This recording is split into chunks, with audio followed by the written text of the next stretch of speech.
টাকা খরচ করে মানুষকে কত কিছুই না করতে দেখেছেন, কিন্তু কোটি টাকা খরচ করে মানুষ থেকে কুকুর হলেন এক যুবক। শুনতে অদ্ভুত মনে হলেও নিজের শৈশবের শখ পূরণ করতে বিশেষ পোশাকে কুকুর সেজে বিশ্বজোড়া শোরগোল ফেলে দিয়েছেন জাপানি যুবক টুকু। সোশ্যাল মিডিয়ায় খবর ছড়িয়ে পড়েছিল তিনি নাকি কোটি টাকা খরচ করে জটিল সার্জারির মাধ্যমে নিজেকে কুকুরে রূপান্তর করেছেন। কিন্তু আসল ঘটনা হলো তিনি কোনো রকম কাটাছেঁড়া করেননি। মূলত জ্যাপেট নামের একটি বিশেষ কস্টিউম কোম্পানিকে দিয়ে তিনি বানিয়ে নিয়েছেন রাকুলি, যা 4 কেজি ওজনের কুকুরের একটি হাইপার রিয়েলিস্টিক পোশাক। দীর্ঘ 40 দিনের খাটুনি আর 220 কোটি টাকার খেসারত দিয়ে এই কস্টিউমটি গায়ে জড়ালে দূর থেকে বোঝার উপায় নেই যে ভিতরে একজন মানুষ আছে। বর্তমানে টুকু এই পোশাক পরে 4 পায়ে হামাগুড়ি দিয়ে ঘুরে বেড়ান এবং গলায় বেঁধে নেন বেল্ট।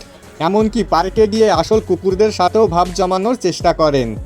তো বন্ধুরা, এই বিষয় নিয়ে আপনার মতামত কী সেটা অবশ্যই কমেন্ট করে জানাতে ভুলবেন না। কথা হবে পরবর্তী কোনো ভিডিওতে।